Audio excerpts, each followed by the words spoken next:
'Twas to do with, 'twas because of, 'twere about Mr. Barter, Miss Mary. Mary was a kind-hearted, generous girl, and not devoid of her own queer slant of Norfolk humor. But her attitude to Lily did unconsciously change a little at the introduction of Mr. Barter's name. "Well, Lily, what is it?" "Thank you ever so much, miss, for this lovely handkerchief. I shall keep it as a keepsake, miss." "But what is it, Lily? What's upset you so?" "Mr. Weatherwax said he'd tell mistress that he's seen Mr. Barter talking to me in ruins a week agone come Sunday. He've a bad tongue, that old man has. And Louis, though if I told you, miss, what tales he's going about telling of me, maybe mistress would, maybe mistress wouldn't." "But did Mr. Barter tell you to talk to you last Sunday, Lily?" "Not talk, of course, Miss Mary." And Lily, folding up the handkerchief into little squares, uplifted a face as innocent of all guile as a wrongfully accused heroine in a story by the author of The Channings. "Not talk, of course, miss. Mr. Barter happened to pass—" I don't know why I'm giving her a Norwegian accent right now, but Mr. Barter, I'm just going to go with it, because what the fuck, who cares? "Mr. Barter happened to pass by when I was reading under the walls of Ruin's End, and naturally, being the gentleman he is—" Mary found her good temper coming back to her with the rush. The image of the sedate Lily with her book, the expression Ruin's End, casual Barter taking a blameless stroll in the Abbey grounds. In the presence of these things, it was impossible to nourish grievances. Besides, Lily could take care of herself. Lily was no little goose like Tossie Stickles. Tom, she thought, you'd better take care. If I know anything of our Lily, you'd meet your match if you don't look out. "I understand, Lily. It's all right. Miss Drew knows how careful you always are of the credit of her house.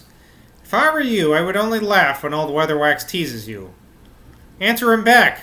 Pay him off in his own coin. Above all, don't make him angry." Mary paused for a moment, and then, while she moved to her chest of drawers to finish her dressing, the thought of Crummy and the white geraniums made her burst out scandalously to Lily, who was fumbling with the red sash on the bed. "We girls can only be young once, Lily," she surprised herself by saying. "But we must keep out our wits about us, for men are ticklish creatures." It may be believed how wide Lily's eyes opened when she heard these words. "Mr. Barter has always behaved very proper, miss," she stammered. "And I'm sure, miss, you know that I—" "That's enough now, Lily," said Mary firmly, pushing the astounded maid gently towards the door. "Go and see if Miss Drew wants any help. And if she's gone now, tell her I won't be a minute. By the way, Lily, it may interest you to know that I was married the day before yesterday." Lily's face expressed an unalloyed dramatic interest, but a second later bewildered consternation. "She thinks it's to Tom," passed her Mary's mind. "Yes," she went on, "to my cousin, Mr. John Crow, who did so much in the pageant." Lily sighed a deep sigh of relief. "Are you going to leave us, ma'am?" "We'll see what your mistress says about that," replied Mrs. John Crow with a brazen chuckle. "I've got 2 homes now, Lily, one here and one not here. Now run off, please, there's a good girl. Oh, and you can tell Louis to send in some of those tartlets she made yesterday. I know there's rice pudding, but if she wants to get me a treat—" "May I tell?" murmured Lily from the doorway. Of course. Only say it's a great secret, especially from Mr. Weatherwax."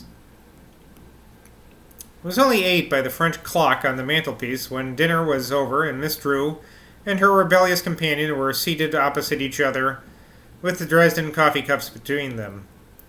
Not a sip of her coffee, however, had Miss Drew taken.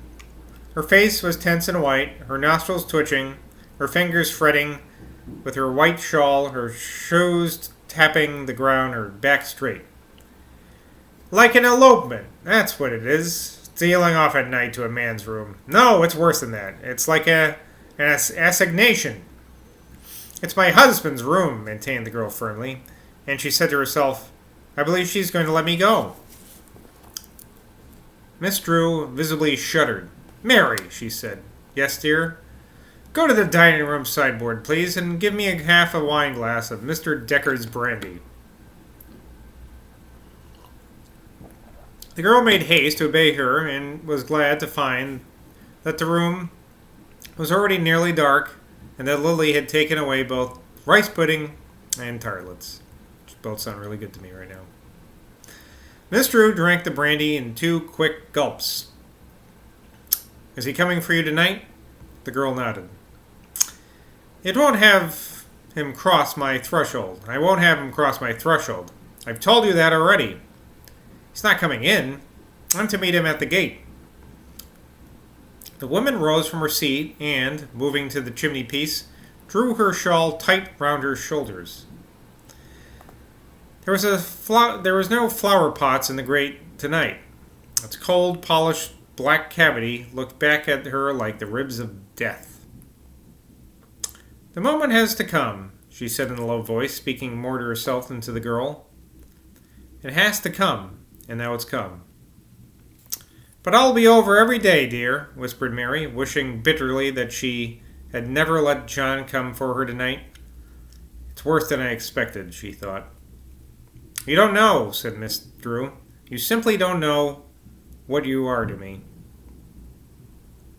Dear, my dear, murmured Mary, rising, she also from her seat, and making a little wavering, fluctuating movement towards her friend.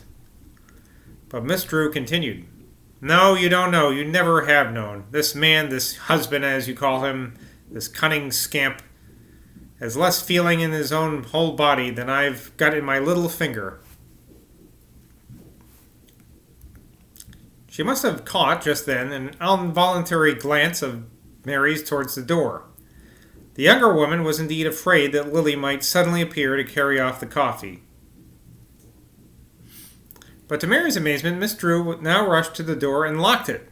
Such a thing as locking the drawing-room door of the Abbey House to prevent interruption from the servants was as much of a tragic and historic event, if the real proportion of things be considered, as the eviction of the royal spy before Sedgemoor from the bar-room of Dickory Cantle's great-great-grandfather.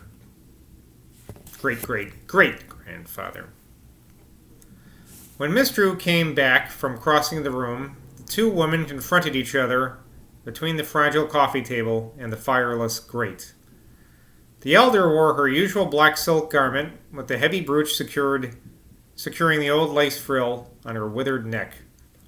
Opposed to her gaunt figure, Mary's form, in her low-cut white dress and big crimson sash, looked very young and soft and girlish. I'd like you not to.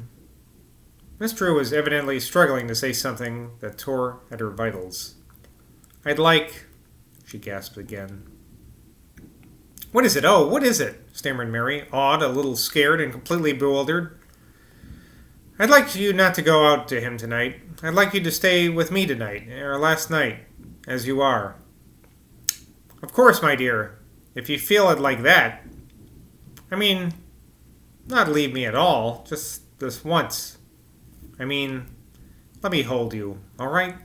All night, close to me. Man, everybody's gay in this book, huh? That's fine. Mary's face must have expressed such trouble, such pity, such confused agitation, that the old woman changed her tone in a quieter one. It would be nothing to you to watch, to be there, to be near me, just this once, and then, she swallowed a rasping, dry sob, tomorrow you shall go. Dear, I must think. He'll be at the gate in a few minutes. I must. I don't know what to say. For him to go back alone through the streets to that room, oh, I don't know what to do. She flung herself down on a chair, her red sash trailing to the carpet, lying on the carpet, like a great stream of blood from a stab in her side. Oh, that's pretty good imagery there.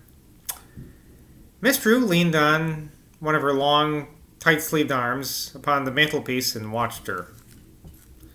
The void of her longing for her, of her losing her, throbbed within her like a hollow cave, round the walls of which a bitter, stifling smoke was whirling, seeking an exit. The French clock on the mantelpiece ticked on remorselessly. Tick-tock, tock-tick, tick-tock. As if there was behind its hidden wheels some demon of the inanimate that was taking a vengeance for all the hammerings and tinkerings it had had in the hands of its man-creators.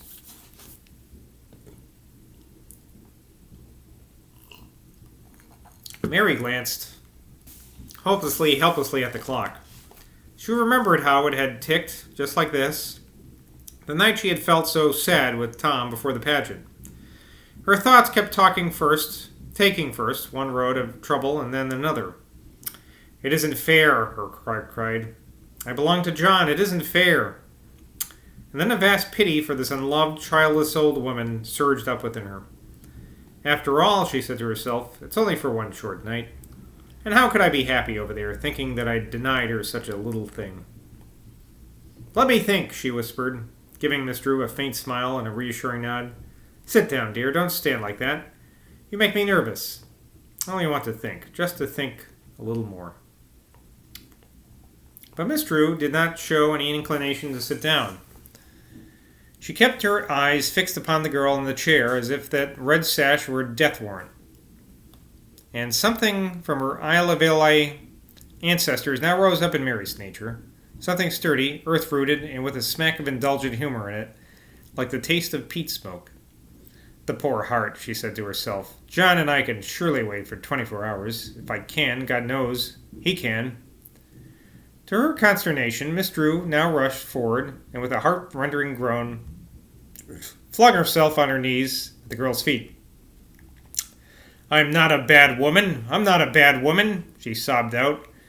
And then, to Mary's dismay, she began pressing the red sash against her lips. I'm not a bad woman." She groaned again, uplifting to the girl's a face contorted with shame and passion. "Miss Drew, dear Miss Drew, get up for Christ's sakes. It's not right for you. It's not right for either of us. Oh, what shall I do? What shall I—" But the other had buried her face in the girl's lap and, with her arms outstretched, was clutching at the sash, where it was wound about the young woman's waist. She was murmuring all sorts of wild things now, to which the girl could only helplessly listen, looking distractedly at the clock, which went on with its infernal ticking, in exactly the same tone as if its mistress had been pouring out tea for Matthew Decker. Yeah, I guess I'll read a little bit more. "Oh, I love you so. Oh, I would give up my life for you. I can't bear it anymore. It's lasted too long. But you will? My child, my little one, my only one. You will be with me? Watch with me, let me hold you. Just this one single night. I'm not a bad woman. Say I'm not a child. It's this love that's burning my life up." The clock selected this particular moment to begin striking 9, the hour when John was to be at the gate. She had done nothing towards putting her day dress and her night dress into the black bag she had told him about. The intrusion of Lily at this juncture had left her barely time to get dressed at all. She had to struggle now with a definite anger against this frantic creature. But her sturdy East Anglican nature stood her in good stead, and she fought that feeling down. She saw in her mind's eye the drooping forehead, the lowered eyelids of the nun-like Crummy. She saw some Decker's white geraniums, and she murmured to herself again, "The poor heart. The poor heart."